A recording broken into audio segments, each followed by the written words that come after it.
The sponsor of this episode is Chadwell Supply, an OG in the multifamily industry. Chadwell is the largest privately owned maintenance and repair supplier, and they deliver orders the next day from local warehouses across the United States. To find out how Chadwell Supply will make your day better, visit www.chadwellsupply.com/difference. Welcome to Beyond the Work, Tales in Multifamily Maintenance. My name is Chris Caramano. As a 15-plus year veteran in the apartment industry, I have stories to tell, a desire to hear and tell others' stories. As a multiple committee member for NAA, a CAMT advisory board member and a CAMT holder, and a national presenter and educator, I have met and worked with so many great people in our industry at all different levels. This is not going to be a how-to podcast. This is going to be a How Did podcast. We are going to explore the how did tales in multifamily maintenance. How did we do it? How did we learn from it? How did we grow? How did we decide not to do it again? Join me as we go beyond the work. BTW, know before you drill.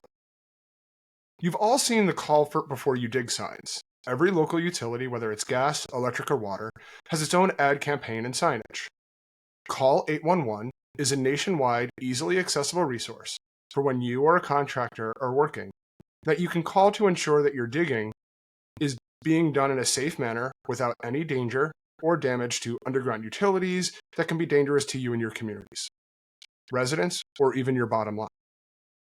This topic is very, very timely to me because recently I had a community where a vendor did not call 811 and did damage to a gas line. Yes, a gas line.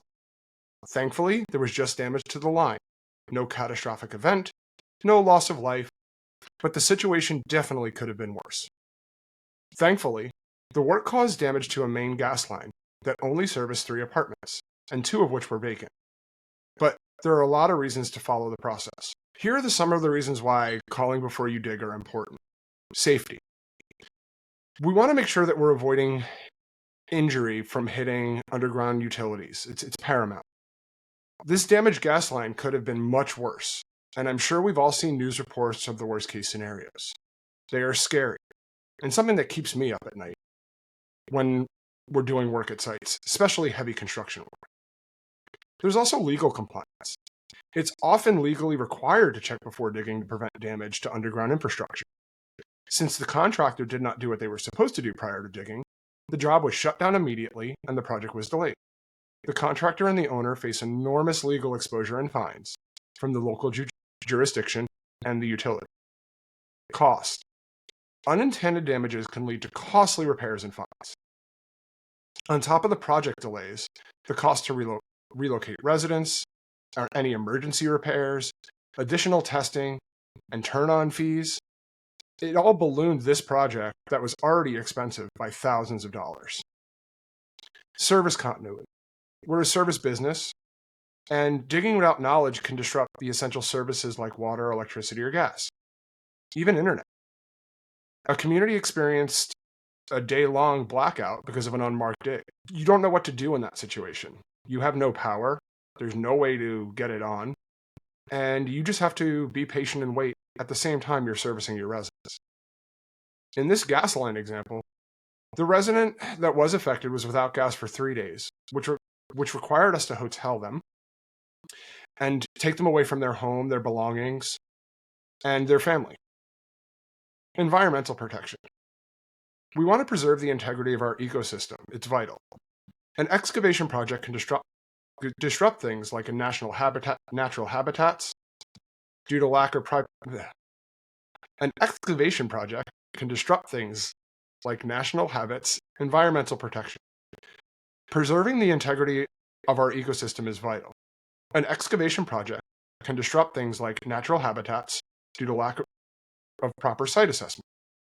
It could also affect local wells and water sources and have many other environmental impacts. And one of the biggest things is our community relations.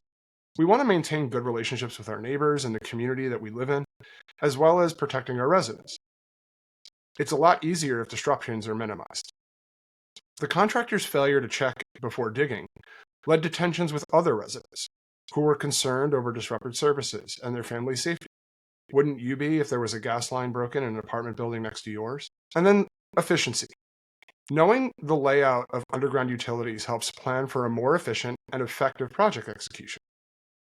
The construction project has been set back for weeks on this one 3-day event that could have been avoided if proper protocols were followed prior to beginning of the work. These points underscore the multifaceted reasons why knowing before you dig is not just a best practice, but a necessary step in any excavation or construction project. Real-life incidences serve as cautionary tales that reinforce the need for due diligence in this area. But back to the BTW, knowing before you drill. We talked about the universal know before you dig, but what about the know before you drill? I'm not talking about drilling into the ground. I'm talking about drilling into walls. The incident with the gas line brought me back to memory that I had, an incident I had many, many years ago in New Rochelle, New York. At this one site I was the manager of, there was an incident that was caused by one screw that ended up costing the property over $150,000. See, many, many years ago, I was managing a 20-story high-rise. The day started simple enough. I had my morning meeting, gave my cleaners their daily tasks, the work order technicians their work orders for the day, and the unit make-ready team their assignments. It was a pretty routine day that went sideways by noon, as most days in the life of maintenance have a tendency to go. At about 11 a.m., I received a call from a turn tech that had a flood in a make-ready unit on the 15th floor. Without hesitation, I jumped up and got up to the unit within 5 minutes or so. Water was pouring out of the wall in the bathroom. No one knew why. All I knew was that shutting off the valves under the sink did not stop the water flow. I asked the tech if he knew where the shutoff valves were for the water line, and he had no idea. I made some calls on the radio to see if anyone knew where the water shutoff valves were for the line in question. Nothing. It took about 25 to 30 minutes to finally track down the line and find the shutoff valves.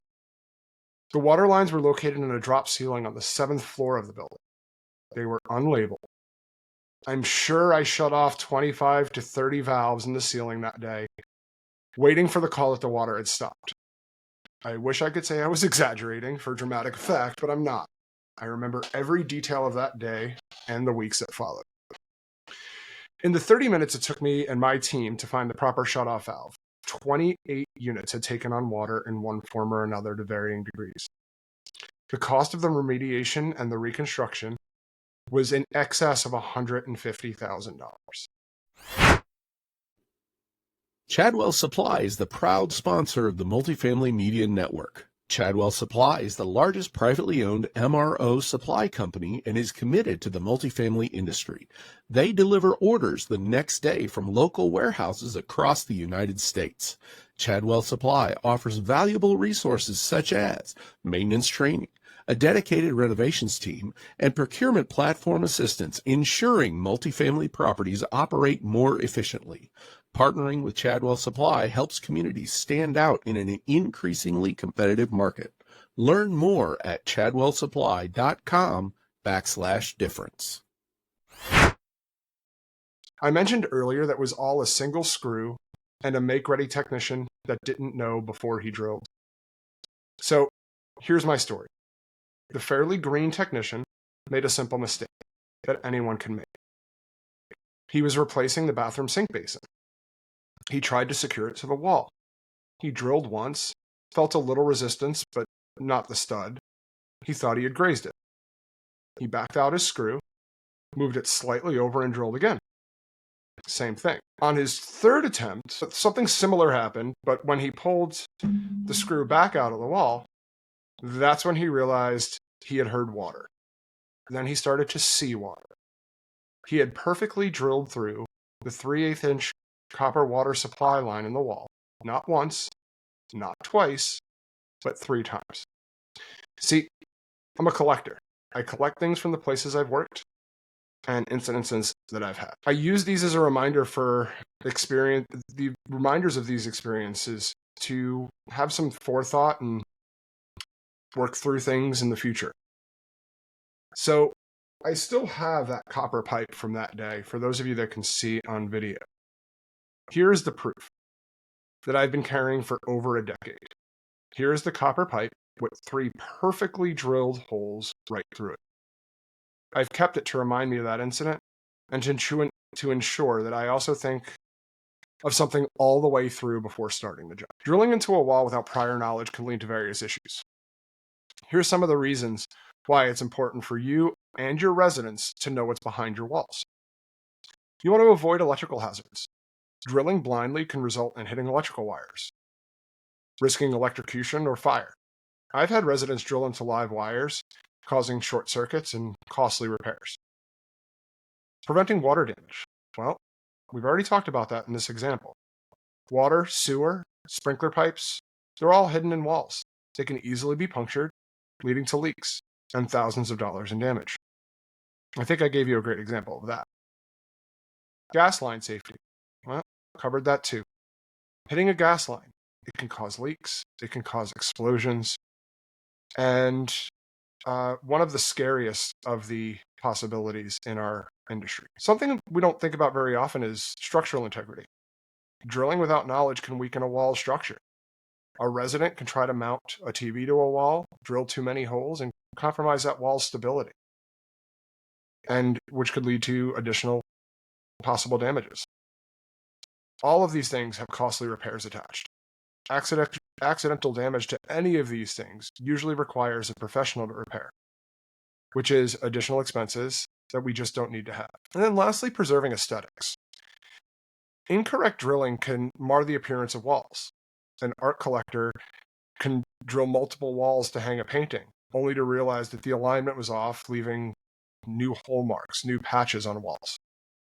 These damages can be costly to repair, and also can lead to the lowering of the marketability of your units on future leases. These examples underscore the importance of investigating what's behind a wall before starting any drilling project to ensure safety, compliance, and cost-efficient reasons.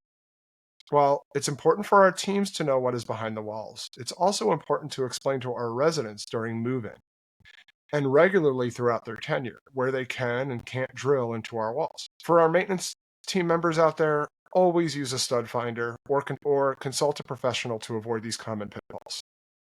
There's some great products on the market. One of them that comes to mind is Wallabot, which is a low-cost digital stud finder that can see wood studs, metal studs, wires, pipes, and even pests inside your walls. Another key takeaway from my tale is to know where your shutoff valves are in your building and make sure they are clearly labeled.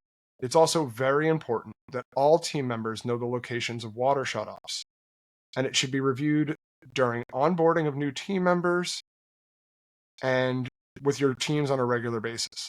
Much like we had fire drills in schools, we should have flood drills at our sites where we practice what to do if a flood happens several times a year if needed, especially if you're in a mid or high-rise building where damages can be exponential from flood damage. Lastly, label everything and keep valve charts and maps where your shutoff valves are on your properties, not just inside your building, but outside. You should know where your water main shutoffs are. You should know where your gas main shutoffs are. You should know where the electrical disconnects are. A simple cheat sheet of where everything is located could be a life-saving event. You can make sure that you are minimizing the damage to your communities and ensuring the safety of your residents. And homeowners, when was the last time you thought about where the pipes in your walls were? Where are the shutoff valves for your home? Does everyone in your house know where they are in case of an emergency? More often than not, floods happen at my communities when I'm on site. But a flood in my house usually happens when I'm out of town. I know my wife knows where our shutoff valves are. Do your team members? Well, that's my tale for today. Thanks for joining. I'll see you next time. Thank you for joining me for this episode. No matter how long you've been in our industry or what position you have at your company or your community, everyone has a maintenance story to tell. Go to www.multifamilymedianetwork.com and leave me a voice message or share your information and we can tell your tale together on a future episode. Please check out our sponsors and like, subscribe, and follow to this podcast or video and join the Multifamily Media News Network newsletter for upcoming shows and blogs from me and the other great hosts on our network. Our stories all connect us. See you for the next chapter. Thank you again to Chadwell Supply for sponsoring this episode. Chadwell Supply delivers unforgettable service with next-day delivery, online and in-person maintenance training, and procurement platform assistance to make ordering simpler. Visit www.chadwellsupply.com/difference to learn how Chadwell Supply will make your day